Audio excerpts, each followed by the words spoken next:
La mayoría de los motores monofásicos son motores pequeños, menores a un caballo de fuerza. Sin embargo, algunos se fabrican en tamaños normales de caballaje integral, de 1.5 hasta 10 caballos de fuerza. Los motores monofásicos de inducción experimentan una grave desventaja, puesto que solo hay una fase en el devanado del estator. El campo magnético en un motor monofásico de inducción no rota. En su lugar, primero pulsa con gran intensidad, luego con menos intensidad, pero permanece siempre en la misma dirección, puesto que no hay campo magnético rotacional en el estator. Un motor monofásico de inducción no tiene par de arranque. Es por ello que se emplean diversos métodos para iniciar el giro del rotor y por lo tanto una clasificación de los motores monofásicos basada en los métodos particulares de arranque.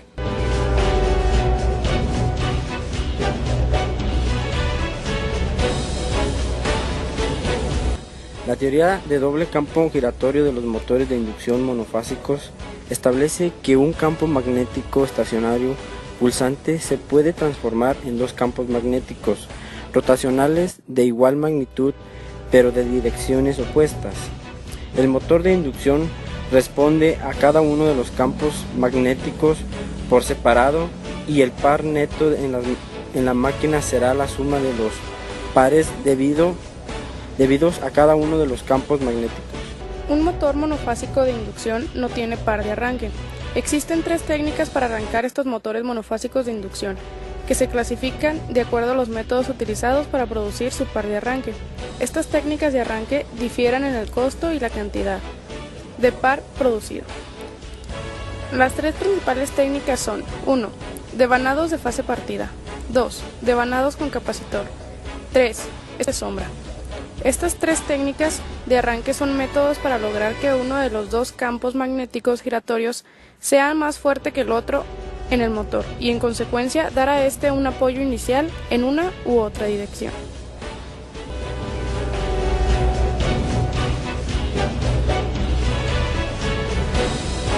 Un motor de fase partida es un motor de inducción monofásico de dos devanados estatóricos, uno principal y otro auxiliar. Estos dos devanados están separados 90 grados eléctricos sobre el estator del motor. El devanado auxiliar está diseñado para ser desconectado del circuito a cierta velocidad dada mediante un interruptor centrífugo. El devanado auxiliar se diseña con una relación resistencia-reactancia mayor que la del devanado principal, de modo que la corriente en el devanado auxiliar adelanta a la corriente del devanado principal. En general, esta relación más alta se logra utilizando hilo conductor menor para el devanado auxiliar. Este hilo conductor menor es permitido en el devanado auxiliar, puesto que tan solo es utilizado para el arranque, y por tanto no debe conducir continuamente la corriente plena. Los motores de fase partida tienen un par de arranque moderado justamente con baja corriente de arranque y se utilizan para aplicaciones en las cuales no se requieren muy altos pares de arranque, tales como ventiladores, sopladores y bombas centrífugas. Se encuentran disponibles en tamaños de fracción de caballo de potencia y son bastante baratos. En un motor de inducción de fase partida, la corriente en el devanado auxiliar alcanza siempre su valor máximo antes que la corriente en el devanado principal, y por tanto, el campo magnético del devanado auxiliar alcanza siempre su máximo antes que el devanado principal. La dirección de rotación del motor está determinada por el hecho de que el ángulo espacial del campo magnético del devanado auxiliar esté 90 grados adelante o 90 grados atrás del ángulo del devanado principal. Puesto que ese ángulo puede variar de 90 grados adelante a 90 grados atrás, conmutando las conexiones del devanado auxiliar, la dirección de rotación del motor puede invertirse al invertir las conexiones del devanado auxiliar mientras permanecen sin modificar las conexiones del devanado principal.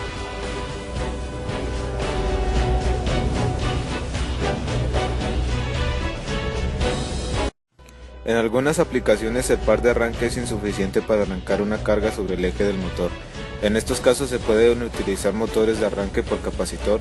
En un motor con arranque por capacitor se dispone de un capacitor en serie con el devanado auxiliar del motor. Seleccionando de manera adecuada el tamaño del capacitor, la fuerza magnetomotriz de la corriente de arranque en el devanado auxiliar puede ajustarse para igualarla a la fuerza magnetomotriz de la corriente del devanado principal. Y puede lograrse que el ángulo de fase de la corriente del devanado auxiliar adelante en 90 grados la corriente del devanado principal, puesto que los dos devanados están físicamente separados 90 grados. Una diferencia de fase de 90 grados en la corriente producirá un solo campo magnético rotacional uniforme del estator, y del motor se comportará como si estuviera arrancando conectado a una fuente de potencia trifásica. En este caso, el par de arranque del motor puede sobrepasar 300% de su valor nominal. Si se requiere un par de arranque lo más alto posible y las mejores condiciones de operación, se puede utilizar con 2 capacitores en el devanado auxiliar.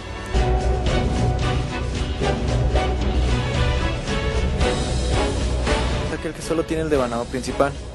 En lugar de tener devanado auxiliar, tiene polos salientes, y una parte de cada polo está envuelta por una bobina cortocircuitada llamada bobina de sombreo. Un flujo variable con el tiempo se induce en los polos debido al devanado principal. Cuando el flujo del polo varía, induce un voltaje y una corriente en la bobina de sombreo, las cuales se oponen al cambio del flujo original. Esta oposición retarda los cambios de flujo bajo los pares sombreados de las bobinas y produce entonces un ligero desequilibrio entre los dos campos magnéticos rotacionales. Opositores del estator. La rotación neta se dirige desde la parte de la cara polar no sombreada hacia la sombreada. El método de polos sombreados produce menor par de arranque que cualquier otro tipo de arranque de motores de inducción. Estos son mucho menos eficientes y tienen mayor deslizamiento que otro tipo de motores de inducción monofásicos. Tales polos se utilizan solo en motores muy pequeños, menores de un caballo de fuerza, con requerimientos de par de arranque muy bajos, donde sea posible utilizarlos. Los motores de polo sombreado son el diseño disponible más barato, puesto que los motores de polo sombreado cuentan con una bobina de sombreo para su par de arranque. No hay manera fácil de invertir la dirección de rotación de tales motores. Para llevar a cabo la inversión es necesario instalar bobinas de sombreo en cada polar y cortar selectivamente una de ellas. Un motor de inducción de espiras de sombra, también llamado de polos sombreados, es un motor de inducción que solo cuenta con un devanado principal. En lugar de tener un devanado auxiliar, tiene polos salientes, y una porción de cada polo está rodeada de una bobina en cortocircuito, llamada bobina de sombreo. El funcionamiento se basa en que, al aplicar potencia al estator, el flujo de la parte principal del polo induce un voltaje en la bobina de sombra, que actúa como devanado secundario de un transformador. Como la corriente del devanado secundario de un transformador está desfasada con respecto a la corriente del devanado primario, la corriente y asimismo el flujo de la bobina de sombra está desfasada con respecto a la corriente y flujo del devanado del campo principal.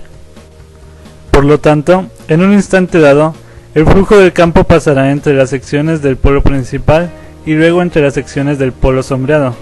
En otro instante, el flujo entre los polos interactuará para producir un campo distorsionado que siga un patrón rotatorio. El motor de polo sombreado es robusto, barato, pequeño y requiere de poco mantenimiento. Sin embargo, tiene bajo par de arranque, lo cual limita su aplicación a motores económicos de tornamesas, proyectores de cine, asadores eléctricos, ventiladores y otras cargas relativamente pequeñas de servomecanismos. Los motores de espiras de sombra son usualmente usados con pequeños rotores de jaula de ardilla, aunque eso no limita su funcionamiento a rotores de reluctancia y con rotores devanados.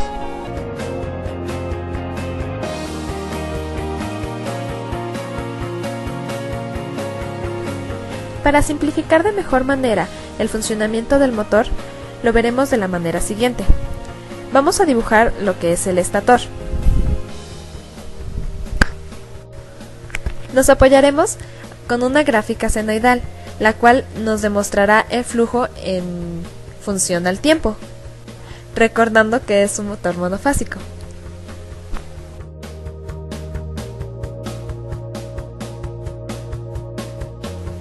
Las espiras de sombra se representarán con la siguiente franja roja. Al aplicar una potencia en nuestro embobinado principal, se producirá un campo magnético, teniendo en cuenta un polo norte y un polo sur en el estator, creando que el flujo vaya en una sola dirección en este sentido. Recordando que las espiras de sombra están desfasadas, no tendrán polarización alguna. Conforme va aumentando la corriente, las espiras de sombra van tomando una polarización, siendo contraria al polo principal al que están unidas. Esto generará que el flujo magnético en el estator se comporte de la siguiente manera. Cuando la corriente toma su valor máximo, tanto el campo principal como el sombreado toman la misma intensidad de flujo. Por lo tanto, la dirección del flujo se comporta de la siguiente manera.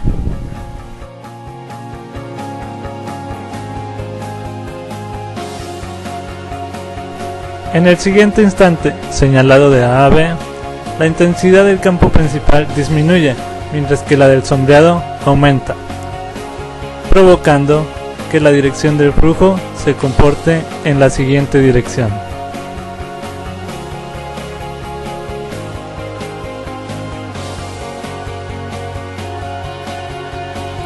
En el momento en que la onda cambia a la zona negativa, es decir, de B a C, los campos principales cambian de polarización.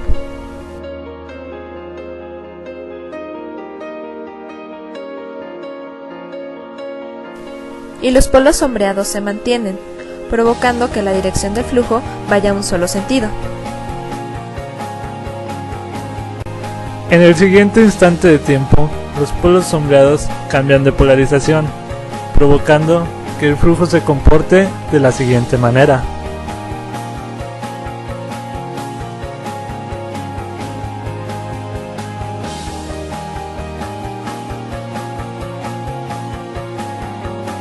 Al igual que en el semiciclo positivo, al llegar al máximo punto de corriente en el semiciclo negativo, tanto el campo principal como el sombreado tendrán la misma intensidad de flujo, provocando que la dirección fluya en el siguiente sentido.